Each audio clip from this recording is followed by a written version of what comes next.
Om Shanti 11th नवंबर 2023। बाबा के आज के महावाक्य हैं। बाबा समझाते मीठे बच्चे, जितना तुम बाप को याद करेंगे उतना तुम्हारी बुद्धि का ताला खुलेगा। जिन्हें घड़ी घड़ी बाप की याद भूल जाती है वे हैं अनलकी बच्चे। प्रश्न है, खाता जमा करने का आधार क्या है?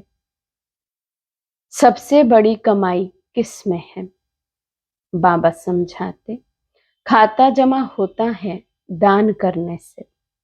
जितना तुम दूसरों को बाप का परिचय देंगे उतना आमदनी वृद्धि को पाती जाएगी।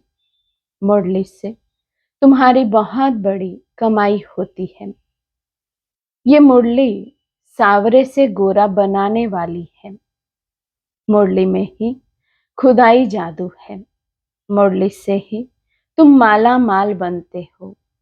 गीत है, हमें उन राहों पर चलना है। ओम शांति।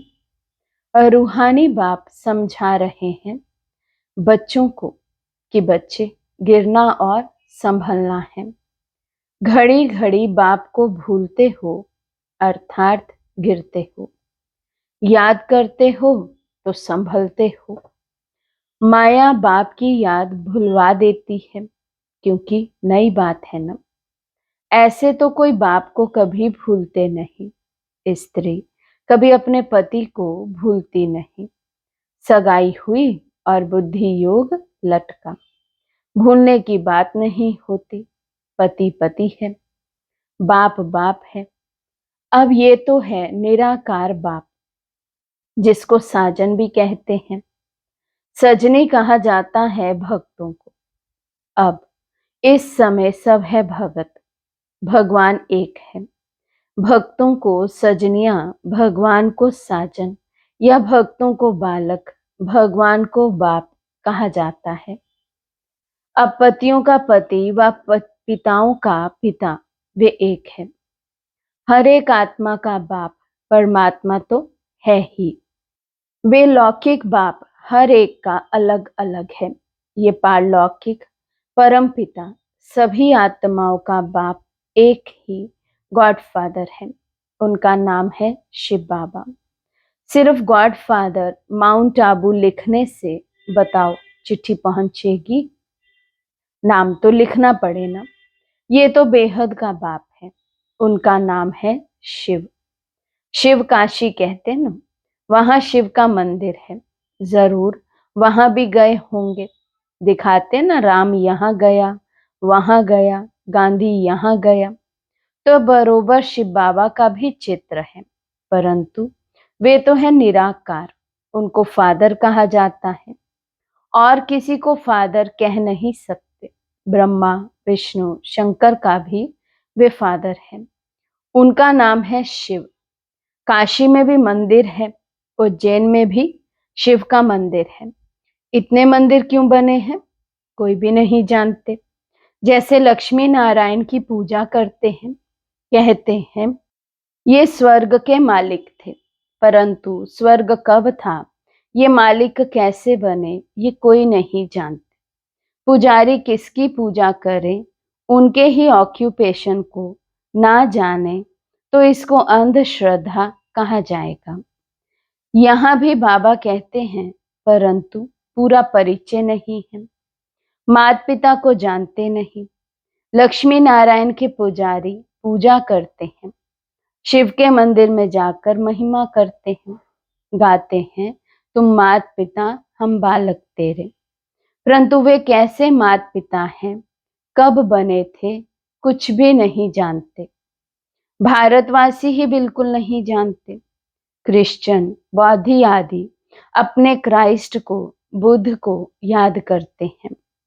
झट उनकी बायोग्राफी तो को बताएंगे। क्राइस्ट फलाने समय पर क्रिश्चियन धर्म की स्थापना करने आए थे। भारतवासी किसको भी पूजते हैं, उनको पता नहीं है कि ये कौन है। ना शिव को, ना ब्रह्मा विष्णु शंकर को, ना जगदम्बा जगत पिता को, ना लक्ष्मी नारायण को जानते, सिर्फ पूजा करते रहते हैं। उन्हों की बायोग्राफी क्या है कुछ भी नहीं जानते।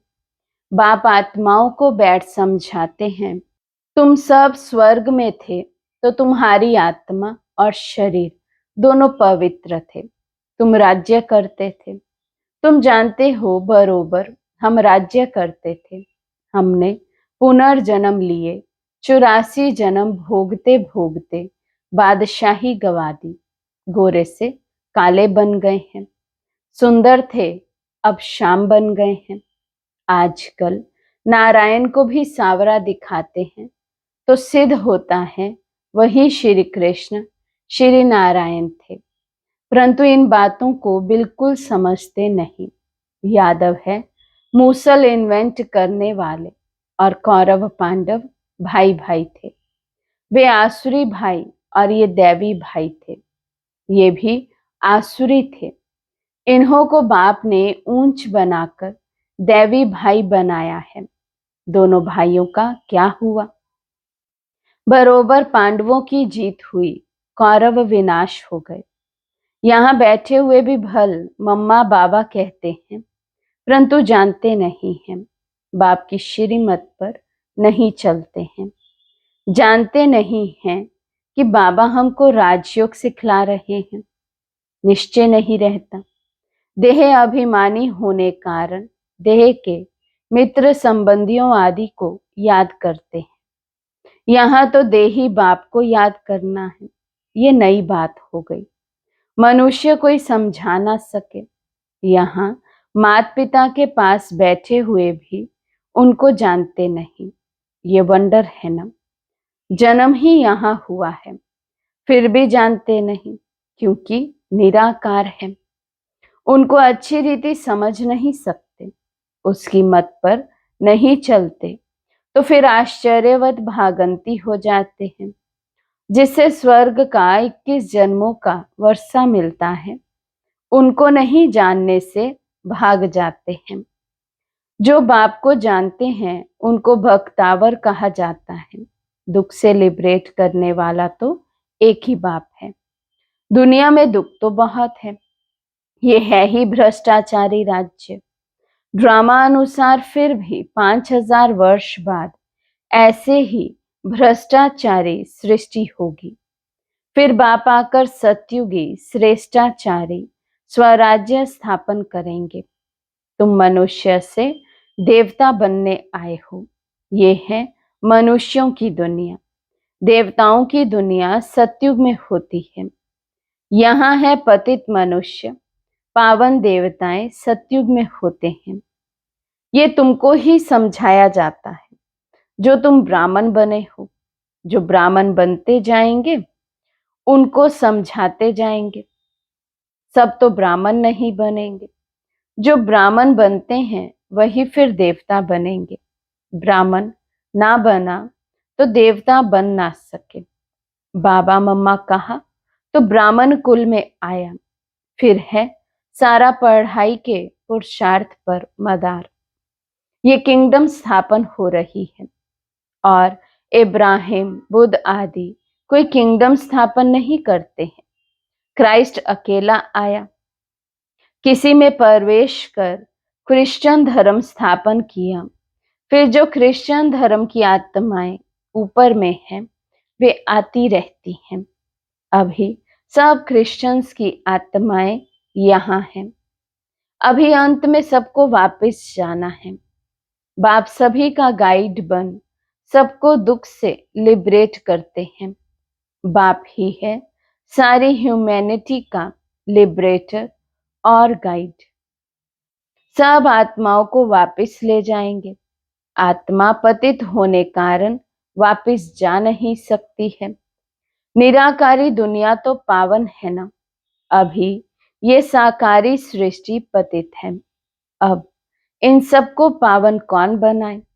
जो निराकारी दुनिया में जा सके।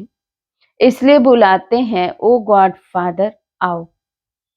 गॉड फादर आकर बतलाते हैं कि मैं एक ही बार आता हूँ। जब सारी दुनिया भ्रष्टाचारी बन जाती है, कितनी गोलियां बारूद आदि बनाते रहते हैं एक दो को मारने के लिए। एक तो बॉम्ब्स बना रहे हैं, दूसरे फिर नेचुरल कैलामिटीज, फ्लड्स, अर्थक्वेक आदि होंगी। बिजली चमकेगी, बीमार पड़ जाएंगे, क्योंकि खाद तो बननी है ना। गंध की ही खाद बनती है। तो इस सारी सृष्टि को खाद चाहिए, जो फिर फर्स्ट क्लास उत्पत्ति हो। सतयुग में सिर्फ भारत ही था, अब इतने सबका विनाश होना है। बाप कहते हैं, मैं आकर दैवी राजधानी स्थापन करता हूं और सब खत्म हो जाएंगे, बाकी तुम स्वर्ग में जाएंगे। स्वर्ग को तो सब याद करते हैं, परंतु स्वर्ग कहाँ किसको जाता है ये कोई को पता नहीं। कोई भी मरेंगे कहेंगे स्वर्गवासी हुआ। अरे कलयुग में जो मरेंगे तो जरूर पुनर्जन्म कलयुग में ही लेंगे ना। इतना भी अकल कोई में नहीं है। डॉक्टर ऑफ फिलॉसफी आदि नाम रखाते हैं, समझते कुछ नहीं। मनुष्य मंदिर में रहने वाले थे, वे है क्षीर सागर, ये है विषय सागर। ये सब बातें बाप ही समझाते हैं। पढ़ाएंगे तो मनुष्यों को, जानवरों को तो नहीं पढ़ाएंगे। बाप समझाते ये ड्रामा बना हुआ है। जैसा साहूकार मनुष्य वैसा फर्नीचर होगा। गरीब के पास ठीक कर ठोबर होगा, साहूकार के पास तो इतने वैभव होंगे।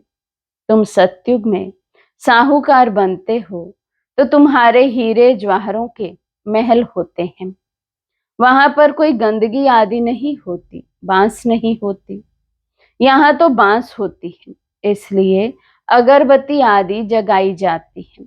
वहां तो फूलों आदि में नेचुरल खुशबू रहती है। अगरबत्ती जलाने की दरकार नहीं पड़ती, उनको हेवन कहा जाता है। बाप हेवन का मालिक बनाने के लिए पढ़ाते हैं। देखो कैसे साधारण है, ऐसे बाप को याद करना भी भूल जाते हैं। निश्चय पूरा नहीं तो भूल जाते हैं। जिससे स्वर्ग का वर्षा मिलता है, ऐसे माता पिता को भूल जाना कैसी बदकिस्मती है। बाप आकर ऊंचते ऊंच बनाते हैं। ऐसे माता पिता की मत पर ना चले तो 100% मोस्ट अनलकी कहेंगे। नंबरवार तो होंगे ना। कहाँ पढ़ाई से विश्व का मालिक बनना, कहाँ नौकर चाकर बनना। तुम समझ सकते हो हम कहाँ तक पढ़ते हैं। वहां सिर्फ धर्म पिताएं आते हैं धर्म स्थापन करने। यहाँ मात पिता है, क्योंकि प्रवृत्ति मार्ग है ना। पवित्र प्रवृत्ति मार्ग था, अभी है अपवित्र प्रवृत्ति मार्ग। लक्ष्मी नारायण पवित्र थे तो उन्हों की संतान भी पवित्र थी। तुम जानते हो हम क्या बनेंगे। माता पिता कितना ऊंच बनाते हैं तो फॉलो करना चाहिए ना। भारत को ही मदर फादर कंट्री कहा जाता है।